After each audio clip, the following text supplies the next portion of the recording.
कहानी की शुरुआत होती है डैनी नाम के एक आदमी से, जिसे लोग डैनी डॉग कहते हैं। डैनी के गले में हमेशा एक पट्टा बंधा रहता है, क्योंकि उसे बचपन से इंसान की तरह नहीं बल्कि एक जानवर की तरह पाला गया था। जब तक यह पट्टा उसके गले में रहता है, डैनी बिल्कुल शांत रहता है, लेकिन जैसे ही पट्टा उतरता है वह पूरी तरह बदल जाता है। फिर उसके सामने जो भी आता है, डैनी उसे बुरी तरह पीटने लगता है और तब तक नहीं रुकता जब तक उसका मालिक उसे रुकने का आदेश नहीं देता। डैनी को फाइट के दौरान चोटें भी लगती है, खून भी बहता है, लेकिन उसे दर्द महसूस नहीं होता, क्योंकि बचपन से ही उसे इस तरह ट्रेन किया गया था कि वह डर, दर्द और इंसानी एहसासों से दूर हो चुका था। डैनी का मालिक विक्टर होता है। विक्टर लोगों को लोन देता है और जब कोई समय पर पैसे वापस नहीं करता तो वह डैनी को अपने साथ लेकर वहां पहुंच जाता है। पहले वह शांति से पैसा मांगता है, लेकिन जैसे ही सामने वाला मना करता है, विक्टर डैनी का पट्टा खोल देता है। पट्टा खुलते ही डैनी उस आदमी और उसके लोगों पर टूट पड़ता है। कुछ ही देर में सभी की हालत खराब हो जाती है। इसके बाद विक्टर आराम से अपना पैसा लेता है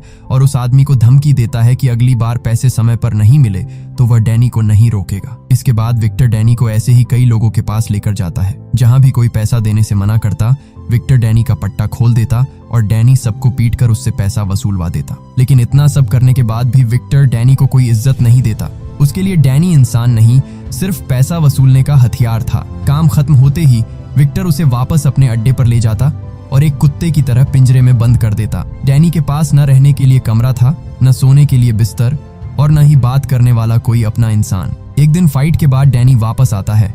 उसके सिर से खून बह रहा होता है। विक्टर का एक आदमी यह देखकर कहता है कि डैनी को चोट लगी है, लेकिन विक्टर को डैनी की तकलीफ से कोई फर्क नहीं पड़ता। वह बस पट्टी देने को कहता है और बोलता है कि यह खुद ही लगा लेगा। पर डैनी को तो यह भी नहीं पता था कि पट्टी लगाई कैसे जाती है, क्योंकि उसे बचपन से आज तक सिर्फ लड़ना सिखाया गया था। बाहर की दुनिया, लोगों से बात करना, अपना ख्याल रखना, ये सब उसके लिए बिल्कुल नया था। रात को डैनी अपने पिंजरे में अकेला बैठा होता है। तभी उसे वहाँ एक बच्चों वाली किताब मिलती है। वह धीरे धीरे उसके पेज पलटता है और उसमें बनी ड्राइंग्स देखने लगता है। तभी उसकी नजर पियानो की तस्वीर पर पड़ती है। डैनी उस तस्वीर को छूने लगता है, जैसे उस पियानो से उसका कोई पुराना रिश्ता हो, लेकिन वह खुद भी नहीं समझ पाता कि उसे यह तस्वीर इतनी अपनी सी क्यों लग रही है। इसी बीच विक्टर एक लड़की को वहां लेकर आता है, लेकिन जैसे ही वह लड़की नीचे पिंजरे में बंद डैनी को देखती है, वह डर कर चीखती है और वहां से भाग जाती है। लड़की के भाग जाने से विक्टर गुस्से में आ जाता है और सारी गलती डैनी पर डाल देता है। वह उसे गालियां देने लगता है,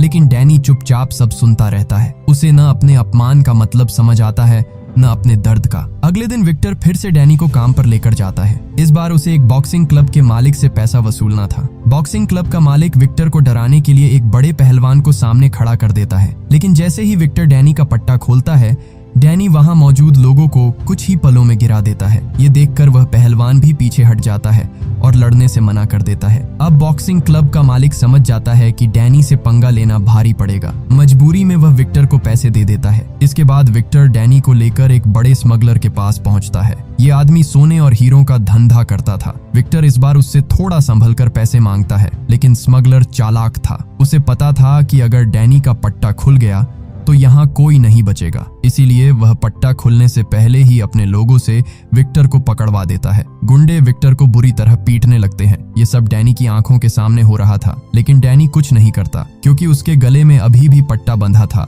और जब तक पट्टा नहीं उतरता वह किसी आदेश पर रिएक्ट नहीं करता था। स्मगलर अपने आदमियों से कहता है कि पहले विक्टर को खत्म करो, फिर डैनी को भी मार देना। इतना कहकर वह दूसरी पार्टी के साथ अपनी बिजनेस डील करने चला जाता है। उधर विक्टर किसी तरह खुद को छुड़ाता है और डैनी के पास पहुंचकर उसका पट्टा खोल देता है। पट्टा खुलते ही डैनी उन गुंडों पर टूट पड़ता है और कुछ ही देर में सबकी हालत खराब कर देता है। इसके बाद विक्टर डैनी को लेकर उस स्मगलर के पास पहुंचता है। डैनी उसे पकड़कर इतनी बुरी तरह पटकता है कि उसकी सारी अकड़ निकल जाती है। अब वही स्मगलर अपनी जान की भीख मांगने लगता है। वह विक्टर से कहता है कि तुम्हें जो चाहिए ले जाओ, बस डैनी को मुझसे दूर कर दो। विक्टर को पता था कि स्मगलर के बैग में सोना और हीरे हैं, इसलिए वह सीधा बैग उठाता है और सारा माल अपने साथ ले लेता है। वहीं पास में एक आदमी ये सब देख रहा होता है। उसका नाम टॉम होता है। टॉम गैर कानूनी फाइट्स करवाता था। डैनी की ताकत देखकर वह तुरंत समझ जाता है कि अगर इसे फाइट रिंग में उतारा जाए तो इससे बहुत बड़ा पैसा कमाया जा सकता है। दूसरी तरफ विक्टर को सोना और हीरे मिल चुके थे, लेकिन फिर भी वह डैनी से खुश नहीं था। उसे गुस्सा था कि जब गुंडे उसे पीट रहे थे तब डैनी चुपचाप खड़ा रहा। डैनी की गलती सिर्फ इतनी थी कि उसके गले में पट्टा बंधा था, लेकिन विक्टर को यह समझना ही नहीं था। उसके लिए डैनी की कीमत सिर्फ तब थी जब वह उसके लिए लोगों को मारता और पैसा कमाता। गुस्से में विक्टर के आदमी डैनी को गाड़ी में डालते हैं और उसे वापस अड्डे पर ले आते हैं। वहां विक्टर उसे डांटते हुए कहता है कि तुम कभी नहीं सुधरोगे, तुम हमेशा जानवर ही रहोगे। डैनी चुपचाप सब सुनता रहता है। उसे समझ ही नहीं आता कि उसकी गलती क्या थी, क्योंकि उसने वही किया था जो उसे बचपन से सिखाया गया था। पट्टा गले में हो तो चुप रहना और पट्टा उतरते ही हमला करना। लेकिन विक्टर उसे समझने के बजाय सजा देता है। वह कुछ दिनों तक डैनी का खाना पीना बंद करवा देता है। डैनी भूखा प्यासा उसी पिंजरे में बंद रहता है। कुछ दिन बाद विक्टर उसे फिर से बाहर निकालता है। आज उसे एक और आदमी से पैसा वसूलना था, लेकिन इस बार विक्टर को डर था कि डैनी फिर से गलती न कर दे, इसलिए वह उसे पहले ही सब कुछ समझाने लगता है। विक्टर डैनी को समझाता है कि मैं पहले अंदर जाकर अपना पैसा मांगूंगा। अगर उन लोगों ने पैसे देने से मना किया तो मैं रिमोट का बटन दबाऊंगा। बटन दबाते ही यह लाल बत्ती जलने लगेगी और जैसे ही तुम बत्ती जलती देखो, सीधा अंदर आकर उन लोगों पर हमला कर देना। विक्टर ये बात उसे बार बार समझाता है ताकि डैनी के दिमाग में बस एक ही चीज बैठ जाए, लाल बत्ती जले तो अंदर जाना है। इसके बाद विक्टर अपने आदमियों के साथ अंदर चला जाता है। डैनी बाहर खड़ा होकर सिर्फ उस लाल बत्ती को देखता रहता है। काफी देर गुजर जाती है, लेकिन बत्ती नहीं जलती। तभी डैनी की नजर पास रखे एक खराब पियानो पर पड़ती है। कुछ दिन पहले उसने अपनी किताब में पियानो की तस्वीर देखी थी और अब वही चीज उसके सामने थी। वह धीरे धीरे पियानो के पास जाता है और उसे छूने लगता है। इसी बीच वहां सैम नाम का एक आदमी आता है। सैम देख नहीं सकता था, लेकिन वह पियानो टीचर था और खराब पियानो ठीक करने का काम करता था। वह भी उसी पियानो को ठीक करने आया था। सैम डैनी की आहट महसूस कर लेता है और उससे उसका नाम पूछता है, लेकिन डैनी कुछ नहीं बोलता। तब सैम उसे शांत तरीके से कहता है कि मुझे यह पियानो ठीक करना है, लेकिन इसमें तुम्हारी थोड़ी मदद चाहिए। वह डैनी से कहता है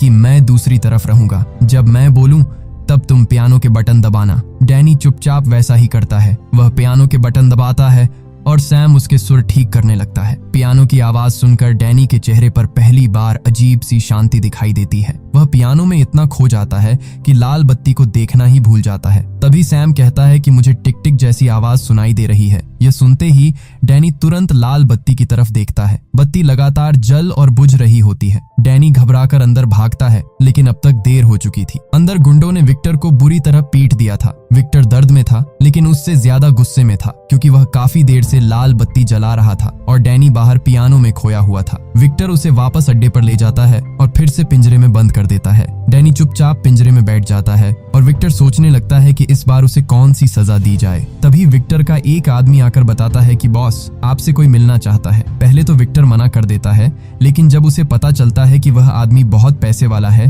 तो वह तुरंत उसे अंदर बुलाने के लिए कहता है। अंदर आने वाला आदमी वही टॉम होता है जिसने कुछ दिन पहले डैनी की लड़ाई देखी थी। टॉम गैरकानूनी फाइट्स करवाता था और डैनी की ताकत देखकर उसके दिमाग में एक बड़ा प्लान बन चुका था। टॉम विक्टर से कहता है कि तुम्हारा फाइटर बहुत खतरनाक है। अगर वह मेरी फाइट में जीत गया तो तुम्हें इतनी रकम मिलेगी जितनी तुमने सोची भी नहीं होगी। लेकिन यहाँ जीतने के लिए सामने वाले को सिर्फ हराना नहीं बल्कि खत्म करना पड़ता है। विक्टर पहले से डैनी पर गुस्सा था और पैसों का लालच भी उसके सामने था, इसलिए वह बिना ज्यादा सोचे टॉम का ऑफर मान लेता है। अगले दिन विक्टर डैनी को लेकर फाइट वाली जगह पहुंचता है। वहां टॉम उसे अपना फाइटर दिखाता है और कहता है कि पिछले 15 मुकाबलों में इसे कोई नहीं हरा पाया। फाइटर देखने में बहुत खतरनाक था, लेकिन डैनी के चेहरे पर कोई डर नहीं था, क्योंकि उसे डर महसूस करना सिखाया ही नहीं गया था। मुकाबला शुरू होते ही विक्टर डैनी का पट्टा खोल देता है। पट्टा खुलते ही डैनी बिजली की तरह उस फाइटर पर टूट पड़ता है और कुछ ही सेकंड में उसे गिरा देता है। पूरी जगह सन्नाटा छा जाता है। सब हैरान रह जाते हैं, क्योंकि जिस फाइटर को कोई नहीं हरा पाया था उसे डैनी ने पलों में खत्म कर दिया था। वादे के मुताबिक विक्टर को भारी रकम मिल जाती है। इतने पैसे देखकर वह बहुत खुश हो जाता है। अब उसके दिमाग में सिर्फ यही चल रहा था कि डैनी से ऐसी फाइट्स करवाकर वह बहुत जल्दी अमीर बन सकता है। खुशी में विक्टर पहली बार डैनी से पूछता है कि बता, तुझे क्या चाहिए। डैनी कुछ देर चुप रहता है, फिर धीरे से कहता है कि मुझे एक पियानो चाहिए। विक्टर उसका मजाक उड़ाते हुए कहता है कि पियानो लेकर क्या करेगा, आज मैं तुझे अच्छे रेस्टोरेंट में खाना खिलाता हूँ और एक लड़की से मिलवाता हूँ। लेकिन डैनी फिर भी बस यही कहता है कि मुझे सिर्फ पियानो चाहिए। विक्टर के लिए यह बात मजाक थी, लेकिन डैनी के लिए पियानो कुछ खास था। शायद वह उसके अंदर किसी पुरानी याद को जगा रहा था। अभी दोनों की बात चल ही रही होती है कि अचानक एक ट्रक उनकी गाड़ी से टकरा जाता है। कार पलट जाती है और कुछ लोग हथियार लेकर उन पर गोलियां चलाने लगते हैं। ये वही गोल्ड स्मगलर के आदमी थे जिसे कुछ दिन पहले डैनी ने पीटा था। इस हमले में विक्टर के लोग मारे जाते हैं। डैनी भी घायल होता है,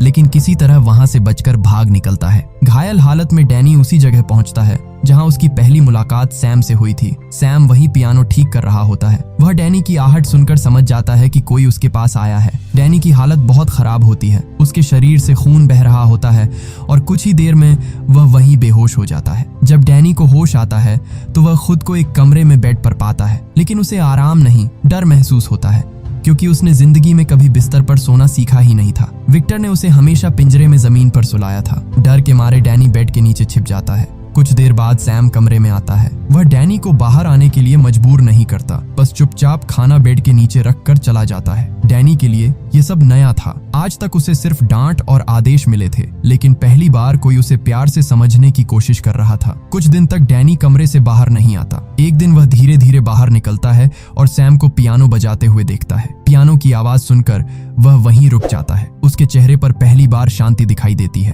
तभी सैम की सौतेली बेटी विक्टोरिया अंदर आती है। उसे देखते ही डैनी डरकर फिर कमरे में भाग जाता है। विक्टोरिया सैम से पूछती है कि डैनी को क्या पसंद है। सैम बताता है कि उसे म्यूजिक पसंद है। यह सुनकर विक्टोरिया एक छोटा पियानो लेकर डैनी के कमरे में जाती है। डैनी बेड के नीचे छिपा होता है। विक्टोरिया उसे परेशान नहीं करती, बस पियानो उसके पास रखकर चली जाती है। कुछ देर बाद डैनी वही पियानो लेकर बाहर आता है। सैम उसे प्यार से अपने साथ बैठने के लिए कहता है और खाना देता है, लेकिन डैनी खाने को बहुत अजीब तरीके से खाने लगता है, जैसे उसे इंसानों की तरह खाना खाना भी नहीं आता। विक्टोरिया समझ जाती है और उसे चम्मच पकड़ना सिखाती है। डैनी बच्चों की तरह सीखने की कोशिश करता है, लेकिन फिर भी सारा सूप एक ही बार में पी जाता है। यह देखकर सैम और विक्टोरिया हंसने लगते हैं। डैनी को समझ नहीं आता कि वे क्यों हंस रहे हैं, लेकिन फिर वह भी उनके साथ हंसने लगता है। शायद जिंदगी में पहली बार वह डर से नहीं, अपनेपन से मुस्कुरा रहा था। खाना खाने के बाद डैनी अपने कमरे में चला जाता है। थोड़ी देर बाद सैम उसके पास आता है और उसके गले का पट्टा उतारने की कोशिश करता है, लेकिन जैसे ही सैम पट्टा छूता है, डैनी उसका हाथ रोक लेता है। उसे डर था कि पट्टा उतरते ही वह फिर से बेकाबू हो जाएगा और गलती से सैम को चोट पहुंचा देगा। सैम उसे मजबूर नहीं करता, वह बस कहता है कि जब तुम्हारा मन हो तब तुम खुद यह पट्टा उतार लेना। सैम की यह बात डैनी के लिए बहुत बड़ी थी, क्योंकि विक्टर के साथ उसे सिर्फ आदेश मिलते थे,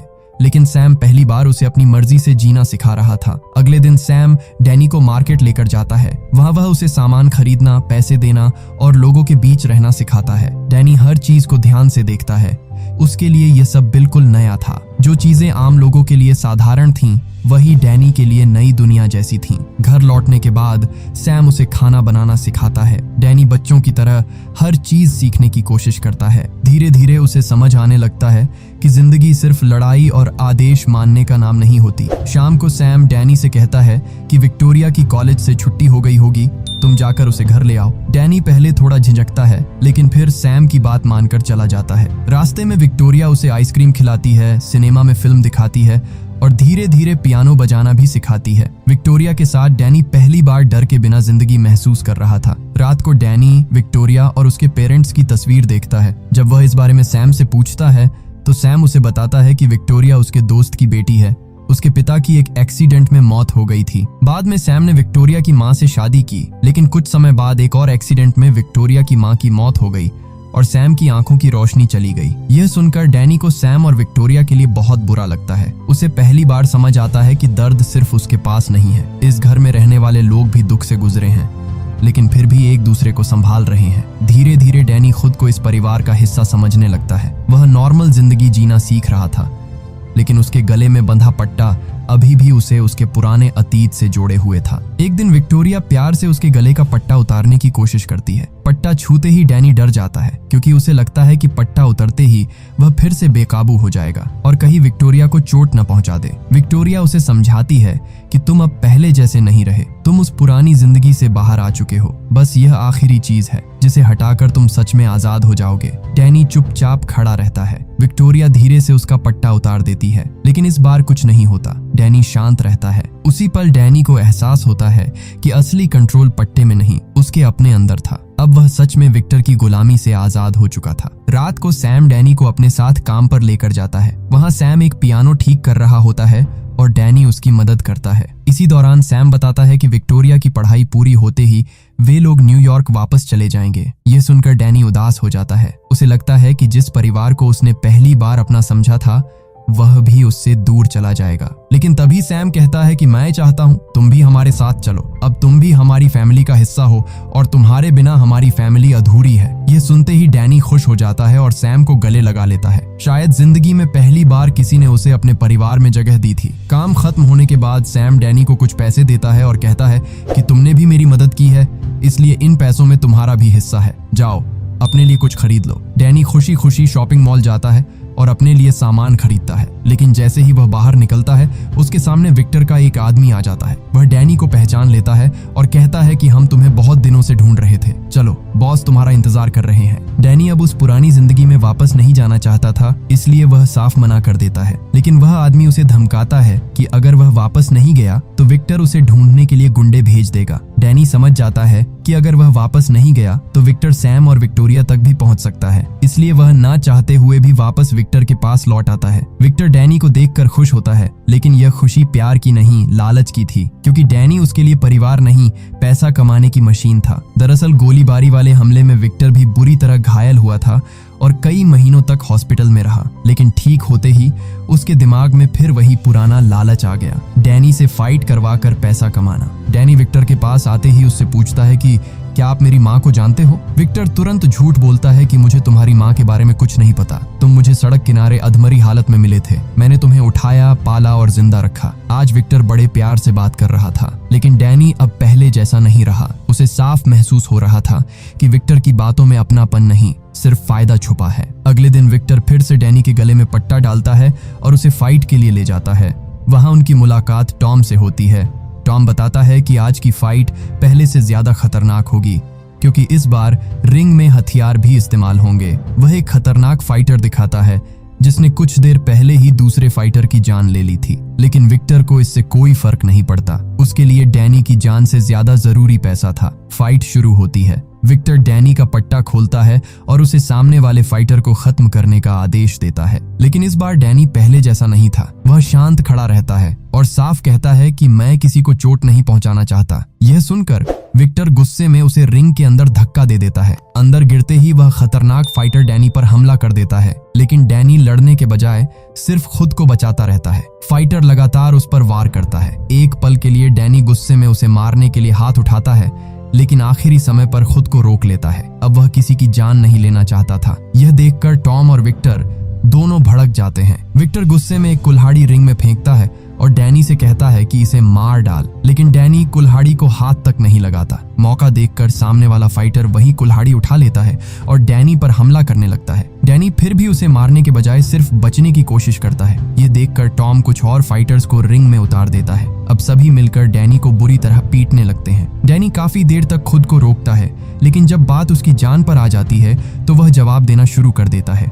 इसके बाद डैनी एक एक करके सभी फाइटर्स को हरा देता है, लेकिन जब विक्टर ऊपर से चिल्लाकर कहता है कि इन्हें मार डाल, तो डैनी उसकी बात नहीं मानता। वह उन्हें जिंदा छोड़ देता है।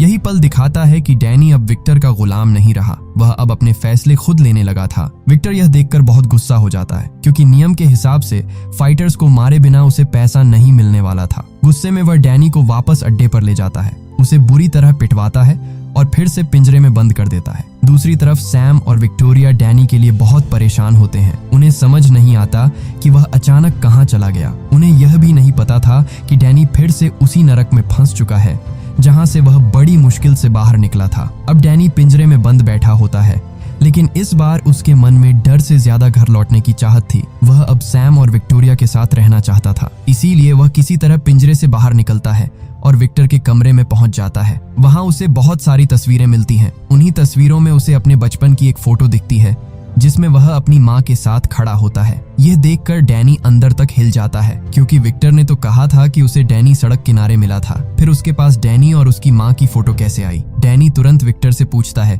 कि तुमने कहा था मैं तुम्हें सड़क किनारे मिला था, फिर तुम्हारे पास मेरी माँ की फोटो कैसे आई? विक्टर उसे फिर से झूठी कहानी सुनाता है। वह कहता है कि तुम्हारी माँ कोई अच्छी औरत नहीं थी, वह मेरे पास आती जाती रहती थी। एक दिन उसकी मौत हो गई, इसलिए मैंने तुम्हें अपने बेटे की तरह पाल लिया। लेकिन डैनी को उसकी बातों पर यकीन नहीं होता। उसे महसूस हो जाता है कि विक्टर फिर झूठ बोल रहा है। फिर भी वह उस वक्त शांत रहता है, क्योंकि अब वह सच जानना चाहता था। अगले दिन विक्टर उसे फिर से फाइट रिंग में ले जाने वाला होता है, लेकिन रास्ते में डैनी अचानक कार का स्टीयरिंग मोड़ देता है, जिससे कार का एक्सीडेंट हो जाता है। इसी मौके का फायदा उठाकर डैनी पट्टा उतारता है और वहां से भाग निकलता है। वह सीधा सैम और विक्टोरिया के घर पहुंचता है और उन्हें अपनी माँ की फोटो दिखाता है। विक्टोरिया फोटो देखकर बताती है कि उसकी माँ किसी अच्छे परिवार की लगती है और शायद वह पियानो बजाती थी। सैम भी फोटो के बारे में पूछता है तो विक्टोरिया बताती है कि यह तस्वीर किसी ऑडिटोरियम में ली गई है। विक्टोरिया की बातों से सैम उस जगह को पहचान लेता है। इसके बाद तीनों उसी ऑडिटोरियम में जाते हैं। वहां एक बूढ़ी लाइब्रेरियन उन्हें बताती है कि यह लड़की कई साल पहले चाइना से आई थी। वह बहुत अच्छा पियानो बजाती थी, लेकिन एक दिन वह अचानक गायब हो गई और उसके छोटे बेटे का भी फिर किसी को कुछ पता नहीं चला। लाइब्रेरियन उन्हें डैनी की माँ की एक और तस्वीर देती है, जिसमें उसका चेहरा साफ दिखाई देता है। अब डैनी पहली बार अपनी माँ को ठीक से देख पाता है। इसके बाद तीनों घर वापस आ जाते हैं। रात को विक्टोरिया डैनी के कमरे में आती है। डैनी अपनी माँ की तस्वीर को चुपचाप देख रहा होता है। उसकी आंखों में सवाल भी थे और दर्द भी। वह अपनी माँ को याद करने की कोशिश कर रहा था, लेकिन उसकी यादें बहुत गहराई में दब चुकी थीं। विक्टोरिया तस्वीर को ध्यान से देखती है और समझ जाती है कि डैनी की माँ उस फोटो में कौन सी धुन बजा रही थी। वह डैनी से पूछती है कि क्या तुम सुनना चाहोगे? तुम्हारी माँ कौन सा म्यूजिक बजाती थी? डैनी तुरंत हाँ कहता है। विक्टोरिया पियानो पर वही धुन बजाना शुरू करती है। जैसे ही वह म्यूजिक डैनी के कानों में पड़ता है, उसके अंदर दबा हुआ अतीत धीरे धीरे वापस आने लगता है। उसे याद आता है कि बचपन में वह अपनी माँ के साथ रहता था। एक दिन उसकी माँ ने उसे डरते हुए अलमारी में छुपा दिया था और कहा था कि बिल्कुल आवाज मत करना। तभी कुछ गुंडे घर में घुसते हैं, जिनमें विक्टर भी होता है। विक्टर डैनी की माँ से पैसे मांगने आया था, लेकिन असल में वह पैसों के बदले छोटे डैनी को अपने साथ ले जाना चाहता था। जब उसके आदमी डैनी को उसकी माँ से छीनने लगते हैं तो उसकी माँ अपने बच्चे को बचाने के लिए बीच में आ जाती है, लेकिन विक्टर को उस पर जरा भी दया नहीं आती। गुस्से में वह डैनी की माँ को गोली मार देता है और छोटे डैनी को उठाकर अपने साथ ले जाता है। ये सब याद आते ही डैनी अंदर तक टूट जाता है। अब उसे सच्चाई समझ आ चुकी थी। जिस आदमी ने उसे बचाने का नाटक किया वही उसकी माँ का कातिल था। जिसे वह इतने सालों तक मालिक समझता रहा, वही उसकी बर्बादी की असली वजह था। डैनी यह सारी बातें सैम और विक्टोरिया को बता देता है। दूसरी तरफ विक्टर सच में डैनी को ढूंढ रहा होता है। वह उसी मार्केट में पहुंचता है जहां डैनी शॉपिंग किया करता था। वहां वह एक एम्प्लॉई को डैनी की फोटो दिखाकर धमकाता है और डर के मारे वह एम्प्लॉई उसे डैनी का एड्रेस दे देती है। इधर डैनी, सैम और विक्टोरिया घर छोड़ने की तैयारी कर ही रहे होते हैं कि तभी विक्टर के गुंडे घर के बाहर पहुंच जाते हैं। डैनी समझ जाता है कि अब भागने का वक्त नहीं बचा। वह जल्दी से सैम और विक्टोरिया को एक कबर्ड में छुपा देता है और खुद बाहर निकल जाता है। वह दूसरे घर की तरफ जाता है ताकि गुंडों को लगे कि डैनी वहीं रहता है और सैम विक्टोरिया का घर बच जाए। बाहर विक्टर के लोग डैनी पर हमला कर देते हैं। एक के बाद एक कई गुंडे उस पर टूट पड़ते हैं, लेकिन इस बार डैनी किसी आदेश पर नहीं बल्कि अपने परिवार को बचाने के लिए लड़ रहा था। डैनी सभी गुंडों को हरा देता है। जब विक्टर देखता है कि उसके आदमी डैनी के सामने टिक नहीं पा रहे तो वह अपना सबसे खतरनाक फाइटर भेजता है। ये फाइटर बाकी लोगों जैसा नहीं था। उसके लड़ने के तरीके से लग रहा था कि वह डैनी की कमजोरियां जानता है। दोनों के बीच जबरदस्त फाइट होती है। वह फाइटर डैनी को कई बार गिरा देता है, लेकिन डैनी हार नहीं मानता। काफी देर की लड़ाई के बाद डैनी आखिरकार उस फाइटर को भी हरा देता है। अपने सबसे खतरनाक आदमी को हारते देखकर विक्टर खुद गन लेकर आगे आता है और डैनी पर गोलियां चलाने लगता है। डैनी किसी तरह खुद को बचाता है और वहां से भागता है, लेकिन विक्टर भी उसका पीछा नहीं छोड़ता। वह सीधा उसी घर में घुस जाता है जहां डैनी, सैम और विक्टोरिया के साथ रह रहा था।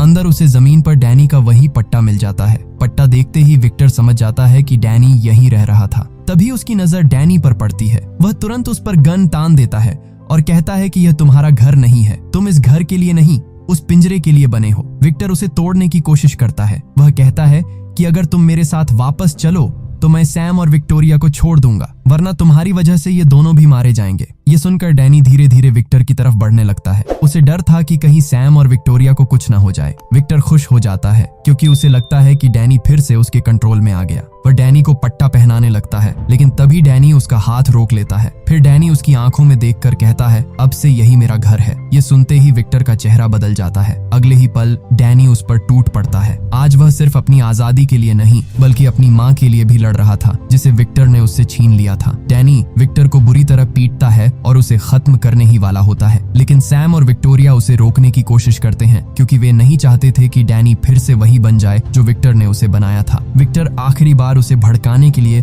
उसकी माँ के बारे में घटिया बातें बोलता है। ये सुनकर डैनी का गुस्सा फिर से भड़क जाता है। वह विक्टर को मारने ही वाला होता है, तभी सैम पास रखा फ्लावर पॉट उठाकर विक्टर के सिर पर मार देता है। विक्टर बेहोश होकर गिर जाता है। अब डैनी को भड़काने वाला कोई नहीं था। धीरे धीरे वह शांत हो जाता है। सैम और विक्टोरिया उसे संभाल लेते हैं। कुछ देर बाद पुलिस वहां पहुंचती है और विक्टर को गिरफ्तार कर लेती है। इसके बाद डैनी सैम और विक्टोरिया के साथ एक नई जिंदगी शुरू करता है। अब उसके गले में कोई पट्टा नहीं था, कोई पिंजरा नहीं था और कोई आदेश देने वाला मालिक नहीं था। अब उसके पास एक घर था, एक परिवार था और सबसे बड़ी बात आजादी थी। कहानी के अंत में हम देखते हैं कि विक्टोरिया की म्यूजिक परफॉर्मेंस होने वाली है। परफॉर्मेंस शुरू करने से पहले वह कहती है कि आज का यह म्यूजिक मैं अपने एक बहुत खास इंसान को डेडिकेट कर रही हूँ। डैनी धीरे से सैम से कहता है कि वह आपके बारे में बात कर रही है, लेकिन सैम मुस्कुराकर कहता है कि नहीं डैनी, वह तुम्हारे बारे में बात कर रही है क्योंकि तुम उसके लिए बहुत खास हो।